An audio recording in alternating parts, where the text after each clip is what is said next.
अमीर अब्बास हमें ज्वाइन कर चुके हैं, सीनियर एंकर पर्सन तजियाकार, उनको हम शामिल गुफ्तगू करते हैं। अमीर, कल जो सूरत हाल और आज तक, यानी कि जो अब सूरत हाल है उसको आप कैसा बनता हुआ देखते हैं? ख़ास तौर पे इमरान खान के लिए अब सूरत हाल क्या होगी? क्या वो स्टैंड कर पाएंगे अपने उस बयानिए पर जो वो लेके चल रहे हैं, एक गैर मुल्की साजिश जो कि हुई जिसकी तरदीद और वजाहत आ गई, अब वो बयानिया रहेगा या उनको अपना बयानिया तब्दील करना होगा?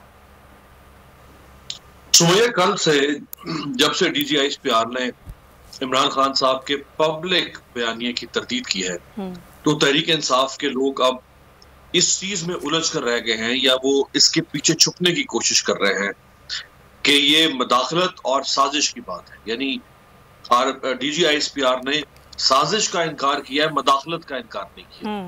तो अगर मदाखलत की तायद की है इसका मतलब है साजिश भी हुई है। देखें, हर मदाखलत साजिश नहीं होती, लेकिन हर साजिश मदाखलत जरूर हो सकती है। ये एक फर्क है जो वाज़ेह रहना चाहिए कि हर मदाखलत साजिश नहीं होती। मदाखलत माजी में भी होती रही है और हर दौर में, यानी अमेरिका या जो बाकी ग्रेट पावर्स हैं या इवन जो आलमी इदारे हैं जिसमें IMF है, जिसमें वर्ल्ड बैंक है, जिसमें फैटफ है। ये फैटफ क्या कर रहा है अभी हमारे साथ? ये मदाखलत ही तो है। जब अमेरिका ने कहा कि आप हाफिज सईद के ऊपर और जमात दावा के ऊपर कर्व करें, ये क्या थी? ये मदाखलत नहीं थी। जब कहा गया कि मौलाना मसूद अजहर को गन डाउन करें, ये मदाखलत नहीं थी। तो मदाखलत तो बहुत अफगानिस्तान के ऊपर हमें डिक्टेट किया गया कि अफगानिस्तान पे आपकी ये पॉलिसी है, आप हकानी ग्रुप के साथ क्यों खड़े हुए हैं, ये मदाखलत नहीं थी। जब कश्मीर के ऊपर हमें कहा जाता है कि आप ये प्रॉक्सीज क्यों बैठी हुई है जाके मकबूजा कश्मीर में और पाकिस्तान वहां प्रॉक्सी वॉर लड़ रहा है, ये मदाखलत तो रही है। कोई इमरान खान, यानी इमरान खान जो ये तासुर दे रहे हैं ना कि शायद मैं वाहिद ऐसा हुक्मरान हूं पाकिस्तान का कि जिसके दौर में मदाखलत हुई है। नहीं, हर दौर में मदाखलत हुई है। लेकिन मसला ये है कि डिप्लोमेटिक रिलेशंस में आप एक हद से ज्यादा आगे रियलिटीज को भी पब्लिक में नहीं लाते, पब्लिक डोमेन में, और आप जो बायलैटरल रिलेशंस हैं या मल्टीलैटरल रिलेशंस हैं, आप उनको पब्लिक डोमेन में नहीं लाते एक हद से ज्यादा।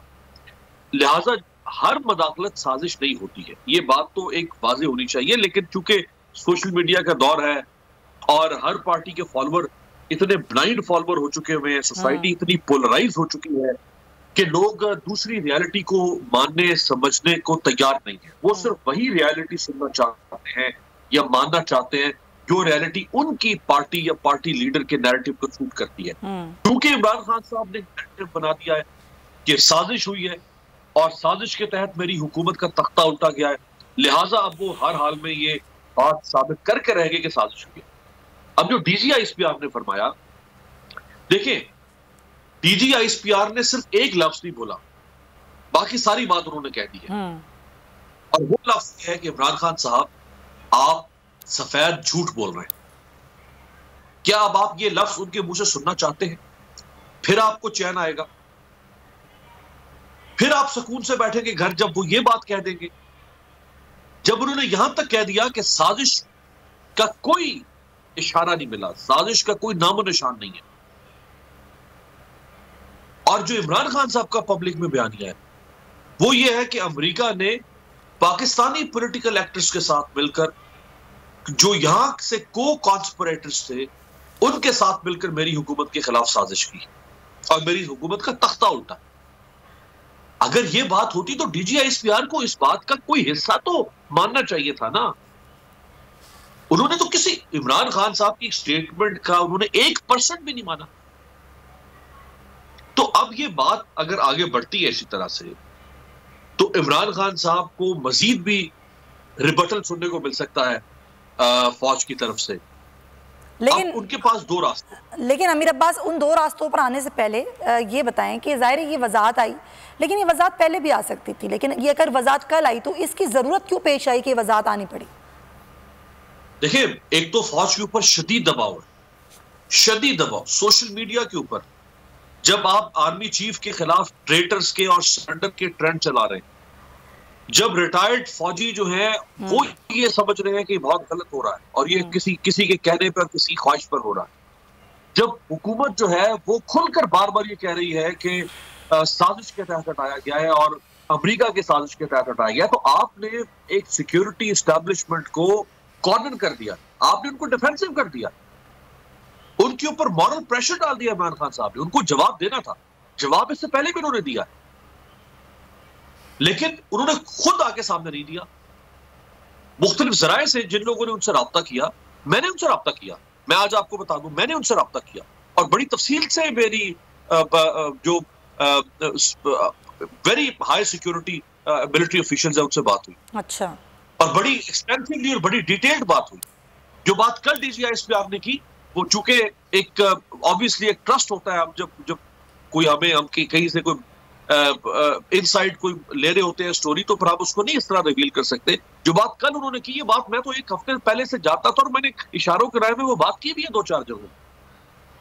तो उन्होंने मुख्तलिफ तरह से ये कन्वे करने की कोशिश की कि जो जिस रास्ते पे इमरान खान साहब चल रहे हैं, ये रास्ता खतरनाक है।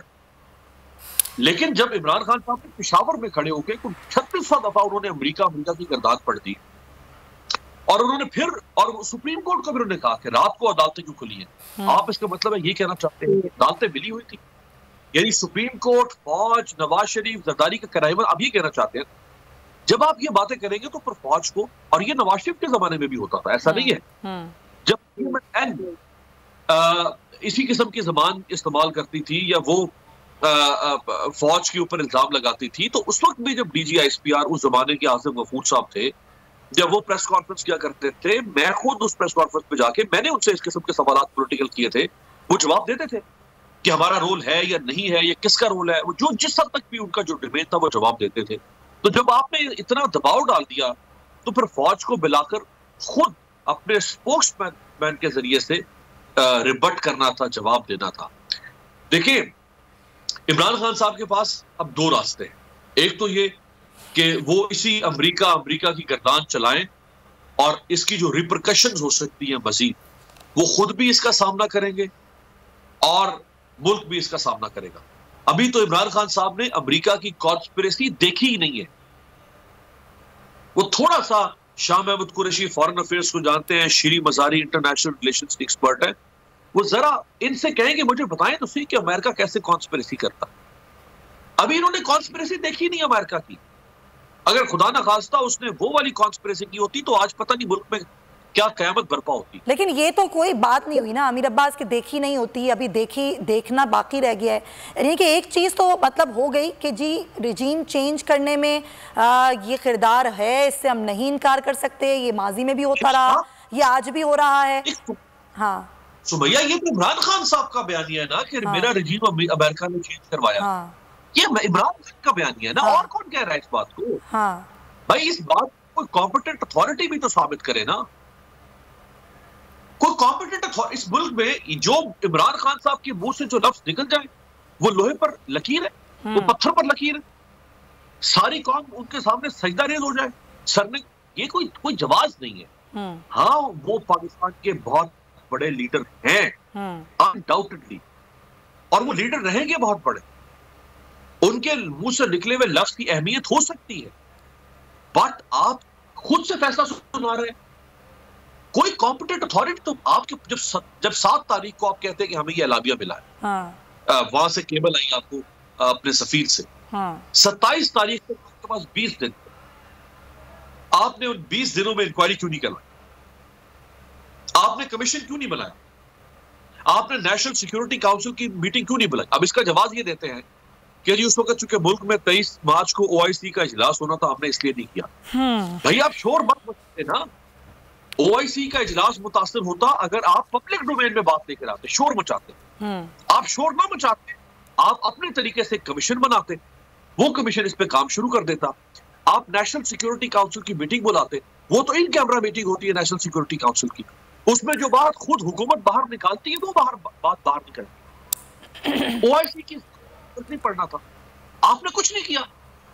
आपने अच्छा OIC की मीटिंग भी खत्म हो गई 24 तारीख को, आप 25 को कमीशन बना देते। आप 9 अप्रैल तक इस मुल्क के वज़ीर आज़म थे, 9 अप्रैल तक। सब्सक्राइब करें और बेल दबाएं ताकि कोई खबर रह न जाए।